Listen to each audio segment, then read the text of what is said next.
की डिलीवरी नहीं हो सकती यार। एग्जिट पोल वालों ने दिमाग खराब कर रखा है। 2 लोग बोलते हैं बीजेपी जीतेगी, 2 लोग बोलते हैं टीएमसी जीतेगी। मुझे पता है कि एक ही पार्टी जीतेगी, बट एक का मिठाई दूसरे को नहीं दे सकते। एक ऑरेंज कलर का है, एक ग्रीन कलर का। अरे यार कल पे डिलीवरी नहीं हो सकती मिठाई की, क्योंकि हरा वाला मिठाई पैक हो रहा है, बांग्लादेश जाएगा। अरे दीदी जीतेगी तो बटेगा, नहीं तो फटेगा यार। अरे यार कांग्रेस वाले को क्यों गाली दे रहे हो? वो तो मेरे साथ मिठाई बनाने में मदद कर रहे हैं। तो दोस्तों स्वागत है आपका फिर से हमारे एक और धमाकेदार वीडियो में। तो वीडियो को शुरू होने से पहले वीडियो को लाइक कर दो और चैनल को सब्सक्राइब कर लो और कमेंट में जय श्री राम का नारा भी लगा दो। तो चलिए वीडियो को शुरू करते हैं। जय श्री राम। आज अगर यह जाम नहीं होता, सोचिए, तो आपके रोज कम से कम 2 घंटे बच जाते। कभी सोचा है अगर ये 2 घंटे बच जाते तो आप क्या करते? सरकार को पता है समय बचेगा तो आप बेचैन हो जाएंगे, फालतू के इधर उधर घूमेंगे। इसलिए सरकार आपको दफ्तर के बाद ट्रैफिक जाम में रखना चाहती है। आपके पास ज्यादा समय नहीं है, यह हमेशा लगता रहे, इसलिए हर वक्त कहीं ना कहीं शहर में जाम लगा रहता है। गंगा एक्सप्रेसवे का नाम आपने सुना होगा। 11 घंटे का सफर 6 घंटे का रह जाएगा, दावा किया जा रहा है। 5 घंटा पहले पहुंचकर मेरठ से प्रयागराज आप क्या करेंगे? कम से कम आप ये भी बताइए। पश्चिम बंगाल में ममता दीदी किस तरीके से अपने वोट को खरीद रही है, आप पहले ये वीडियो देखिए। ये देखिए घूम घूम करके ये आदमी खुलेआम पैसा बांट रहा है। टीएमसी सब देख लीजिए। अब कुछ लोग को लगेगा भाई ये तो टीएमसी का लिफाफा ही तो है, इसमें आखिर है क्या? तो देखो भाई इसमें है क्या, देख ले। खुलेआम पैसा बांटा जा रहा है, सबको मिल रहा है। टीएमसी के द्वारा। क्या बात कर रहे हैं? कौन है लोग? ममता कहाँ से आती है? नहीं है तो पैसा है, सच में पैसा है। तो मेरा सीधा सवाल सभी लेफ्टिस्ट कम्युनिटी से ये है कि अगर बिहार के महिलाओं को रोजगार करने के लिए चुनाव से पहले 10-10 हजार रुपया देना घूस था, तो ये घर घर जाके टीएमसी वर्करों के द्वारा एक लिफाफे में 2 से 2.5 हजार रुपया देना क्या है, ये आपको कमेंट में बताना है। जय हिंद। दूसरी हेडलाइन बदल दी जाती है। टेलीग्राफ की हेडलाइन है, किसी को याद नहीं पिछली बार कब बंगाल में ऐसा चुनाव हुआ, एक भी आदमी की नहीं हुई। ऐसे आंकड़ों से चुनाव के मिलिटराइजेशन को नॉर्मल बताने की कोशिश हो रही है, लेकिन जिस स्केल पर सवाल उठे उनको आप पीछे नहीं कर सकते। दीदी, हो दीदी, दीदी, कान खोल के सुन लो, आँख खोल के 4 तारीख को देख लीजिएगा, हरा गुलाल खेलेगा पूरा बंगाल। ये कोई पोएट्री है? पोएट्री तो ऐसे बोला जाता है बंगाल में, हम जुम्बा जुम्बा। समझ में आया? नहीं समझ में आया? सुधर जाए वरना बहुत मार पड़ेगी। रुक जा। जय हिंद, जय भारत, जय श्री राम, हर हर महादेव। आज पश्चिम बंगाल के फौलता विधानसभा में हिंदुओं का एक विराट प्रदर्शन प्रोटेस्ट देखने को मिला। वहां के एमएलए टीएमसी के कैंडिडेट जहांगीर खान के विरुद्ध। इतनी सेंट्रल फोर्सेस, इतना तगड़ा सिस्टम, फिर भी जहांगीर खान का गुंडा मोहम्मद इसराफिल हिंदुओं के गांव में जाकर कहता है कि तुम लोग कल वोट देने नहीं जाओगे। लेकिन इस बार हिंदुओं ने उनके डर को नहीं माना। वो लोग अपने अपने घरों से वोट देने को निकले, लेकिन इनको बूथ तक पहुंचने नहीं दिया गया, वोट देने नहीं दिया गया। इलेक्शन कमीशन ने जब मागरहाट और डायमंड हार्बर में रीपोलिंग के ऑर्डर्स दिए, तो फिर फौलता पे क्यों नहीं? फौलता का जहांगीर खान तो ज्यादा आग मूत रहा। इलेक्शन कमीशन और सेंट्रल एजेंसियां, आप देखो किस प्रकार टीएमसी के लोग दीवार फांदने की कोशिश कर रहे हैं, स्ट्रॉन्ग रूम में घुसने की कोशिश कर रहे हैं। बहुत अच्छे से ख्याल रखो, इस बार बंगालियों के मत को खराब मत होने देना। हमरा जानतम की पाल्टा न दरकार, इसीलिए इतने बंगाली अपने अपने घरों से बाहर निकलकर ईवीएम पर अपना मत छोड़ कर आए हैं। आज मुझे मजबूरन गोदी मीडिया को रवीश कुमार के ऊपर रेट करना पड़ेगा, क्योंकि अगर कांग्रेस सरकार ने भी अगर एक्सप्रेस वे बनाया होता जहां 11 घंटे की दूरी 6 घंटे में तय की जाए, तो शायद गोदी मीडिया भी ये सवाल नहीं पूछती कि 5 घंटे बचा के आप क्या करोगे। 5 घंटा पहले पहुंचकर मेरठ से प्रयागराज आप क्या करेंगे? कम से कम आप ये भी बताइए। रवीश कुमार की या तो मानसिक स्थिति खराब हो गई है, या लेफ्ट मोह में रवीश कुमार धराशायी हो चुके हैं, क्योंकि सवाल भी अब वो ऐसे कर रहे हैं, उन्हें भ्रष्टाचार पर सवाल नहीं आया, उन्हें किसी नीति नियम पे सवाल नहीं आया, वो एक्सप्रेस वे पे सवाल भी ये कर रहे हैं कि जो एक्स्ट्रा 5 घंटे बचा है तो 5 घंटे का क्या करोगे। अब मेरे में तो इतनी समझ नहीं है कि मैं रवीश कुमार जी जैसे पढ़े लिखे सबसे ईमानदार पत्रकार को जवाब दे सकूं, लेकिन आप में से अगर किसी को ये जवाब पता हो कि 5 घंटे क्यों बचाए जा रहे हैं और उससे क्या लाभ होगा, इकोनॉमी को क्या लाभ होगा, लोगों को क्या लाभ होगा, तो आप रवीश कुमार जी को इस वीडियो के माध्यम से शायद बता पाए।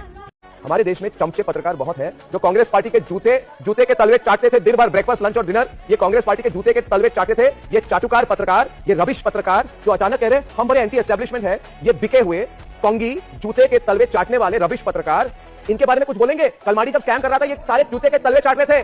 2G स्कैम हुई थी, ये जूते के तलवे चाट रहे थे कांग्रेस पार्टी के। अरे रुकिए, मेरी बात सुनिए, अभी तो मैं दूंगा। आदर्श स्कैम किया था, अशोक चौहान की नौकरी गई थी, सुन लीजिए।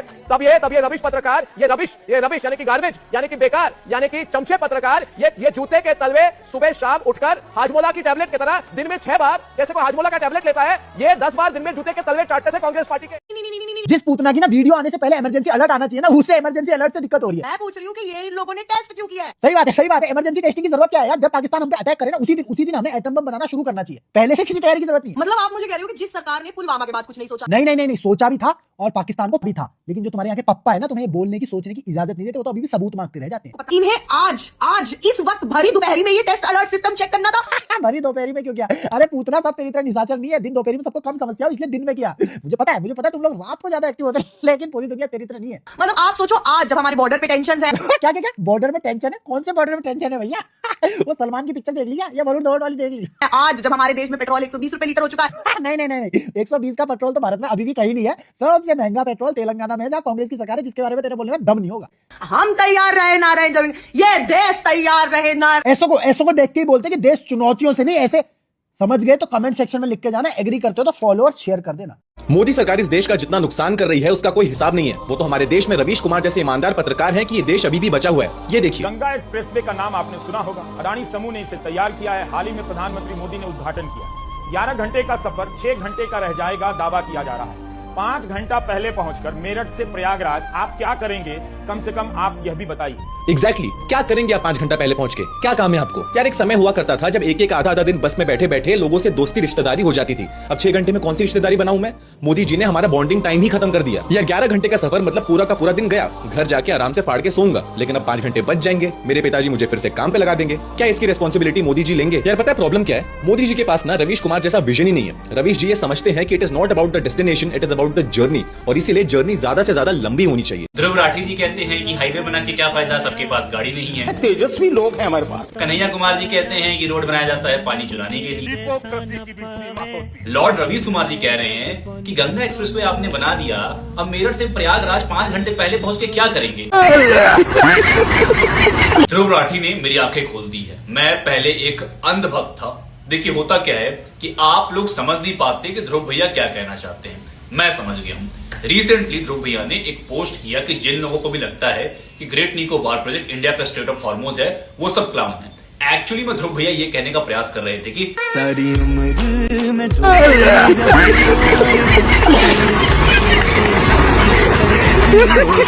दोस्तों चमचों का एक दुख खत्म नहीं हुआ था कि दूसरा दुख मिल गया। अभी हाल ही में प्रधानमंत्री मोदी जी ने उत्तर प्रदेश को गंगा एक्सप्रेस भी दिया। उसके बाद अब महाराष्ट्र की जनता को भी मुंबई पुणे एक्सप्रेस भी दे दिया, जो कि मिसिंग टनल के अंदर से गुजरता है।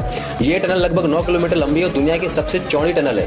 इस टनल में सारी फैसिलिटीज अवेलेबल है। 24 घंटे monitoring control, CCTV cameras, fire fighting system, ambulance and crane service. जिसका विजन 2047 तक विकसित भारत हो, तो काम इसी स्पीड से चलेगा। जय श्री जय बांग्ला।